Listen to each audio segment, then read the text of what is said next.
Celebrity like celebrity থাকবে খেলার মাঠে। আমি সাকিব খান ভাইকে দেখবো, মিশা সওদাগর ভাইকে দেখবো, ওমর সানি ভাইকে দেখবো, আরিফিন শুভ ভাইয়া, রোশন ভাইয়া, পরিমণি আপু, অপু বিশ্বাস, বুবলি আপু, নুসরাত ফারি আপু, বিদ্যা সিনহা মিম আপু। ওরা একটা মাঠে দাঁড়াবে, ওরা যখন ক্রিকেট খেলবে, ব্যাটটা হাতে নিবে, কেউ বোলিং করবে, যে ওরা স্টার, আসলেই সেলিব্রিটিরা খেলছে। আপনি দেখেন এবার যারা ওই সিন্ডিকেটের দলই খেলেছে, ওইখানেও সেলিব্রিটি ছিল দুই একজন। এটা আমাকে যখন আপনি বলছেন যে আপনি কখনো খেলবেন না, আমি খেলবো।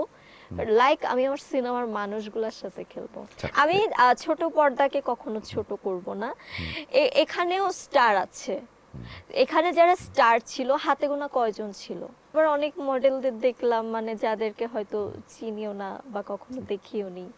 এরকম সিচুয়েশন হলে আসলে হয় না। এই বছর যেটা হয়েছে এটা সিসিএল না, সিসিএলটা হচ্ছে ইন্টারন্যাশনাল। এই আর্টিস্টগুলোর সাথে কখনো আমি খেলবো না। আপু আপনার চারটা কি দেওয়া হয়নি? না রে ভাই, দেয়নি, তোরা একটু দিয়ে দিস। আচ্ছা, সেলিব্রিটি ক্রিকেট লিগ নিয়ে কথা বলতে চাই। প্রতিটা পোস্টের নিচে এই একটা কমেন্ট, হ্যাঁ আপু আপনার চারটা কি দেওয়া হয়নি? পেয়েছিলেন কি? মাঝে মাঝে রিপ্লাই দেই, না রে ভাই দেয়নি, তোরা একটু দিয়ে দিস। Okay fine. আচ্ছা, এই বছর মানে আপনাকে খেলায় দেখা যায়নি কেন? দেখেন এই বছর যেটা হয়েছে এটা সিসিএল না, সিসিএলটা হচ্ছে ইন্টারন্যাশনাল। এটা হচ্ছে সিসিটি, মানে সিসিএল এর শার্টটা তারা একটু নিল। তারাই আসলে খেলেছে। আমি এখানে আসলে মানে যারাই খেলেছে তাদের সাথে তো আমার কিছুটা মনোমালিন্য ছিল, বা আমি নিজেই বয়কট করেছি যে আমি কখনো সিসিএল এর মাঠে যাব না, বা এই আর্টিস্টগুলোর সাথে কখনো আমি খেলবো না। আমি নিজেই বলেছিলাম যে তাদের সাথে আমি আসলে কখনোই আর ক্রিকেট খেলবো না, এই সিন্ডিকেটের গ্রুপের সাথে। দেখেন তারাই আসলে যারা এইবার খেলেছিল তারাই কিন্তু ওই সিসিএল এর মাঠে ঝামেলা করেছিল।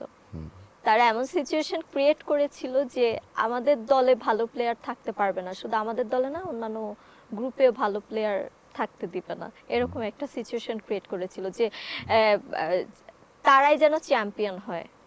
তো সেটা যখন আলটিমেটলি পারছিল না, তখনই কিন্তু ওরা দ্বন্দ্বটা শুরু করে। এবং আমার ব্যক্তিগত একটা ব্যাপার আছে, আমি যে ব্যাপারটা বা যে ব্যক্তিকে খুব বেশি হেট করি বা আমার খারাপ লাগে, ওই জায়গায় আমি কখনোই যাই না, আমি ত্যাগ করি। তো আমার ফিউচার একটা প্ল্যানিং আছে, আমি সেলিব্রিটি ক্রিকেট লিগ, এটা তো একটা ইন্টারন্যাশনাল ওয়ার্ল্ড ওয়াইজ সেলিব্রিটিদের নিয়ে বিভিন্ন দেশেও খেলা হয়। এরকম যদি সুযোগ হয় যে সেলিব্রিটি লাইক সেলিব্রিটি থাকবে খেলার মাঠে, আমি সাকিব খান ভাইকে দেখবো, মিশা সওদাগর ভাইকে দেখবো, ওমর সানি ভাইকে দেখবো, তাই না? আরিফিন শুভ ভাইয়া, রোশন ভাইয়া, নায়িকাদের মধ্যে পরিমণি আপু, অপু বিশ্বাস, বুবলি আপু, নুসরাত ফারি আপু, বিদ্যা সিনহা মিম আপু, মানে আমি তাদেরকেই দেখবো। মানে তাদের মানে স্টার, ওরা একটা মাঠে দাঁড়াবে, ওরা যখন ক্রিকেট খেলবে, ব্যাটটা হাতে নিবে, কেউ বোলিং করবে, যে ওরা স্টার, আসলেই সেলিব্রিটিরা খেলছে। আপনি দেখেন এবার যারা কি জানো সিসিটি, হ্যাঁ, সিসিটি সিসিটি, তো এটা আসলে অনেকে ভুল করছে, সিসিএল আর সিসিটি মিলিয়ে ফেলছে।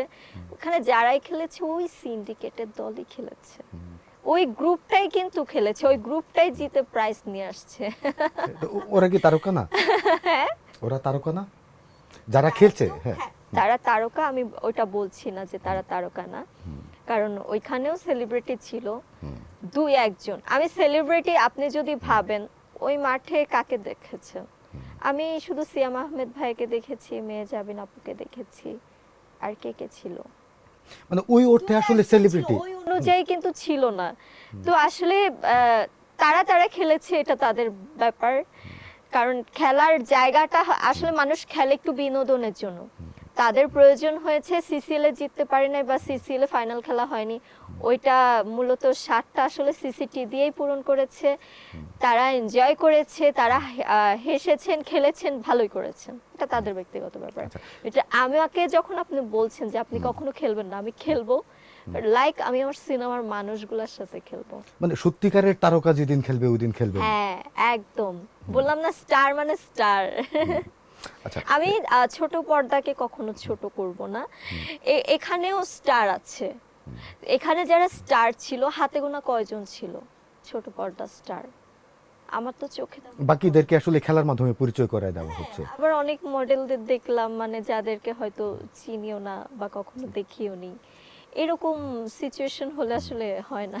আচ্ছা